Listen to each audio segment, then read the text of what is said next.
Pierre Bellemare et Jacques-Antoine, les dossiers d'Interpol, tome 1. Le comique naît de la répétition. En 1941, vivait à Stuttgart une splendeur blonde, une Gertrude, plus précisément une Gertrude Singer. Mode d'emploi pour obtenir une Gertrude, prendre une statue nazie représentant une femme, bien entendu. Vers ces années-là, on pouvait en trouver dans les expositions internationales, au pavillon allemand ou sur les places et monuments du Troisième Reich. Le sculpteur en était Arno Breker. Donc prendre une de ces statues indubitablement germaniques, représentant une femme de 3 mètres de haut, d'une santé et d'une puissance rejoignant presque la virilité, donc l'idéal féminin en Asie. Dans le doute, se référer à la longueur des cheveux et au relief de la poitrine de cette Valkyrie splendide et colossale, faire un modèle réduit, dans le marbre ou dans le bronze, d'1,70 m environ. Souffler dessus pour lui donner la vie, la laisser sourire, observer que ses yeux bleus lancent des éclairs de joie. C'est fait, l'amateur est en possession d'une Gertrude bon teint. Cette Gertrude-là a 19 ans, en 1941. Et à 19 ans, représente déjà un joli morceau que son propriétaire n'a pas intérêt à laisser traîner n'importe où. D'ailleurs, elle ne traîne pas. Elle épouse à Stuttgart, malgré la guerre, le mécanicien Ernst Kalberer et fait son entrée dans une petite famille bourgeoise. Ils ont un fils, Joachim. C'est le bonheur, mais pas longtemps. Ernst, en Russie, saute avec son char, sans aucune joie. C'est un début d'une banalité pénible. Mais de cette banalité va naître un comique particulier, dit comique de répétition, qu'il est intéressant de disséquer. Après la défaite allemande, c'est la misère. Mais peut-on connaître la misère quand on est une Gertrude ? En moins de temps qu'il n'en faut pour le dire, une main secourable saisit Gertrude par ses immenses cheveux de lin. Cette main est celle d'un ancien officier du Tsar, Dimitri Ditchenko. Il a 30 ans de plus qu'elle, mais il est à l'aise et encore très beau, bon et généreux. Ayant toujours vécu de ses rentes, Dimitri a un violon d'ingresse, une passion. Il est luthier. Une Gertrude, faut-il le préciser, ne manque pas d'appétit. Et pendant quelques semaines, Dimitri hésite. Ses rentes ne lui suffisent plus. Il lui faut choisir entre le luth et la finance, car Dimitri est doué pour les deux. Un homme capable de s'offrir une Gertrude a de la ressource. Dimitri examine donc le contexte, les ruines, la reconstruction, le redressement économique nécessaire, rien qui rejoigne directement à cette époque l'industrie du violon. Dimitri opte donc pour la finance, et comme il est doué, comprend tout de suite qu'en 1946, la finance c'est l'Amérique. Il part aussitôt en Amérique où Gertrude doit le rejoindre. Mais les Américains en 1946 sont encore très fâchés contre les Allemands. Ils ne veulent pas d'une Gertrude chez eux. Voici donc ce qu'imagine Dimitri. Gertrude va faire un mariage blanc avec l'un des vieux amis de Dimitri, Mikhail Zolobouzuk. Vieillard bohème, musicien qui n'a jamais connu de problème d'argent, qui ne sait même pas ce que c'est, qui n'en a même jamais eu, ayant toujours vécu de la libéralité de ses amis. Au demeurant, un personnage sensible et sympathique. Donc Gertrude et Mikhail Zolobouzuk s'épousent pour la forme et 15 jours plus tard partent aux États-Unis où ils devront divorcer tout aussitôt, afin que Gertrude puisse épouser, et cette fois définitivement Dimitri. Le couple bidon fait une traversée merveilleuse sur le Queen Elizabeth. Avec le petit Joachim qui a maintenant 5 ans, si merveilleuse qu'à l'arrivée à New York, Mikhail Zolobouzuk, tenant Joachim par la main, regarde avec tristesse sa Gertrude courir vers Dimitri et se jeter dans ses bras. Le soir, au dîner, son vieil ami le trouve tout triste. « Qu'est-ce qui ne va pas, Mikhail ? Je t'envie. Je te comprends. J'ai de la chance. Gertrude est une femme merveilleuse. » Mikhail regarde avec attendrissement le petit Joachim qui s'endort sur sa chaise, son nounours dans les bras. J'ai vécu un mois avec lui et avec elle. J'ai l'impression que ma vie n'a été qu'un grand vide. Et le vieux Michael de renifler mélancoliquement. Et Dimitri, gêné de changer de conversation avec un « c'est la vie », désabusé et peu compromettant.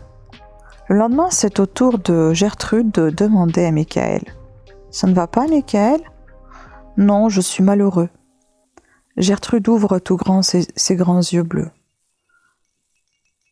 Je suis malheureux parce que je vous aime, Gertrude. Gertrude, gênée, change elle aussi de conversation. Il y a des déclarations d'amour aussi grandes, guignolesques qu'inutiles. Quelques jours plus tard, Dimitri tente de faire aboutir son projet, avec la délicatesse qui s'impose. Rien ne presse mon vieux Michael. Mais tu ne crois pas qu'il serait temps peut-être de passer à la deuxième phase de notre accord ? Un silence éloquent l'empêche de bousculer son vieil ami. Mais quelques jours plus tard, à nouveau, c'est Gertrude qui attaque. « Ça m'ennuie de vous demander ça, Michael, mais comme il a été convenu, il faudrait peut-être que nous songions aux formalités du divorce. » Silence tout aussi éloquent, doublé d'une mine désespérée. Quelques matins plus tard, Dimitri et Gertrude cherchent Michael, qui semble avoir disparu depuis la veille pour une longue bouderie. C'est une longue bouderie, en effet. Michael est dans sa chambre. Gertrude n'aura pas besoin de demander le divorce. Vient d'avaler un tube complet de somnifères. Et il est mort. Ce n'est jamais que le deuxième mari de Gertrude qui meurt. Quelques années passent. Dimitri, qui a épousé Gertrude, est riche. La splendide Gertrude n'est plus une petite bourgeoise pot-au-feu. Malgré l'enfant né de leur union, la petite Suzanne, elle partage sa vie entre New York et la Floride. Très entourée, surtout par des financiers généralement beaucoup plus âgés qu'elle. Gertrude fascine littéralement les vieux renards de Wall Street. Le plus empressé est un homme aux cheveux d'argent et au robinet d'or dans sa salle de bain. Frédéric Gruder a 65 ans. Gertrude le fascine à tel point qu'il en oublie sa propre femme, ses propres enfants. Il en perd la tête et le portefeuille, couvre son idole de cadeaux somptueux. Chez Dimitri, par contre, l'âge et l'argent font curieux ménage. Il est devenu acariâtre et avaricieux. Gertrude préfère donc nettement la compagnie de Frédéric Gruder. Et Dimitri devient si jaloux que le petit Joachim retourne chez sa grand-mère à Stuttgart pour lui éviter le spectacle des disputes quotidiennes. Alors Frédéric de son côté et Gertrude du sien prennent la même décision. Un soir, Frédéric invite sa femme à dîner dans un célèbre restaurant de New York. Elle arrive de leur maison de Princeton, dans la banlieue, grassouillette, pomponnée, couronnée d'une coiffure compliquée, sculptée au ciseau à froid dans la masse de ses cheveux teints en blond, le tout dodelinant sur une robe rose. Le dîner, jusqu'au dessert, est empreint d'une fausse gaieté. « Veux-tu un ice cream ?»« Non, non, tu n'y penses pas. Et ma ligne ?» Suivant des yeux l'amoncellement de glace et de crème chantilly que le serveur vient quand même poser devant sa femme, Frédéric commence. « Tu ne penses pas que nous avons une vie stupide ?» À noter que toute proposition de divorce commence toujours par la même formule, dite phrase clé numéro 1. En plongeant sa cuillère dans la glace, la femme n'en regarde pas moins son époux avec des yeux étonnés. Le mari poursuit donc en utilisant la phrase numéro 2. « Ne crois-tu pas qu'il vaut mieux voir les choses en face ?» La deuxième cuillère d'ice cream reste en suspense et motive l'arrivée de la phrase numéro 3. « Nous ne pouvons pas continuer comme ça. » La cuillère d'ice cream retombe, en même temps que s'élève, pure, longuement étudiée, pour être décisive, la phrase clé numéro 4 est finale. Je crois que dans ton intérêt comme dans le mien, même dans celui des enfants d'ailleurs, nous devrions divorcer. Dans la couple, les larmes et l'ice cream font un affreux mélange. Et la nuit même, la femme de Frédéric Gruder se suicide dans une chambre de Waldorf-Astoria, en avalant un tube de somnifères. Ce suicide discret affecte profondément Frédéric Gruder, qui trouve son seul réconfort dans l'amour de Gertrude. Mais Gertrude annonce quelques soirs plus tard, au moment de se mettre au lit, « Frédéric, j'ai parlé à Dimitri. Il n'est pas chaud pour ce divorce. » Frédéric debout regarde Gertrude, son pantalon à la main. Elle poursuit. Ce ne sera pas facile de le convaincre. Frédéric se laisse tomber sur le lit. Dis-moi la vérité, Gertrude. Il a refusé? C'est ça, hein? Il a refusé? Oui, il a refusé. À New York, il y a tant de brouillard et de poussière qu'on n'ouvre jamais les fenêtres. Avec l'air conditionné, c'est d'ailleurs inutile. Une fenêtre ouverte, c'est donc mauvais signe qu'il s'agit des pompiers ou d'un suicide. Cette nuit-là, une fenêtre s'ouvre au 16e étage d'un immeuble de New York et Frédéric Gruder se jette dans le vide. Pour l'observateur non concerné, chacune de ces morts, pour banale et lamentable qu'elle soit, n'a rien d'extraordinaire. C'est leur succession qui devient étrange. D'autant plus qu'avant de se jeter par la fenêtre, Frédéric a légué à Gertrude par testament 2 millions de dollars. Les enfants du financier ne sont évidemment pas d'accord et font opposition. Ils font même mieux, faisant remarquer que 3 suicides et 3 ans, dont un mari et un amant, c'est quand même beaucoup pour une seule femme. Ils vont alerter la police. Gertrude en est à son 3e mariage. Ne pourrait-on se renseigner sur ce qui est devenu son premier mari? D'après elle, il est mort à la guerre. Et c'est elle qui le dit. De là à se demander qui est véritablement cette femme, d'où elle vient, il n'y a qu'un pas. Le bureau d'Interpol à Washington convient qu'il y a peut-être lieu de franchir ce pas et expédie au bureau de Wiesbaden, en Allemagne, une demande de renseignement. Pour faire bonne mesure, les enfants de Frédéric Gruder engagent un détective pour suivre Gertrude dans ses déplacements. Ce détective est un homme de métier. Après 30 ans au service de la police criminelle, il occupe sa retraite à de petites enquêtes dites pépères, genre divorce, vol dans les vestiaires, etc. Le pavé de New York a usé ses ambitions en même temps que la semelle d'une bonne centaine de paires de chaussures. Son moral est à toute épreuve et il va en avoir besoin. Malgré son nom de mafioso, Frank Boccio a depuis longtemps jeté son revolver au vide-ordures. Ce qui ne l'empêche pas d'avoir l'air de ce qu'il est, un flic. De sorte que Gertrude finit par le remarquer. Après une enquête discrète qui a duré une dizaine de jours, Boccio d'ailleurs ne se cache plus tellement, car il n'a rien observé d'anormal. Gertrude a quitté son mari Dimitri, loué un appartement meublé, où il vit avec sa fille Suzanne et a engagé 2 avocats pour entamer une procédure de divorce. En attendant de toucher le problématique héritage de Frédéric, elle fait des merveilles comme représentante en cosmétique. Pour convaincre ses clientes de la qualité de ses produits, elle dispose d'un argument irréfutable. « Regardez-moi », leur dit-elle. Et les clientes achètent, sans songer que la beauté sculptante de Gertrude ne doit rigoureusement rien aux cosmétiques. De temps en temps, Gertrude croise Frank Boccio. « Tiens, c'est encore vous? Excusez-moi, je fais mon boulot. »« Vous êtes détective? »« Oui. »« Qui est-ce que vous paye? »« Les enfants du défunt Gruder. » En souvenir du cher disparu, Gertrude verse une larme et invite le détective à boire un verre. Puis leurs routes cessent de se croiser et 1 an plus tard, elle lui téléphone. « Frank, pourriez-vous me rendre un service? » Il n'y a pas un homme au monde qui ne serait prêt à rendre un service à Gertrude. Mais Frank Boccio est tout de même obligé de poser une condition. Est-ce que ça a un rapport avec mon enquête? Je ne voudrais pas faire un coup de jarnac aux enfants du défunt Gruder. Non, ça n'a aucun rapport avec votre enquête. Alors j'accepte. De quoi s'agit-il?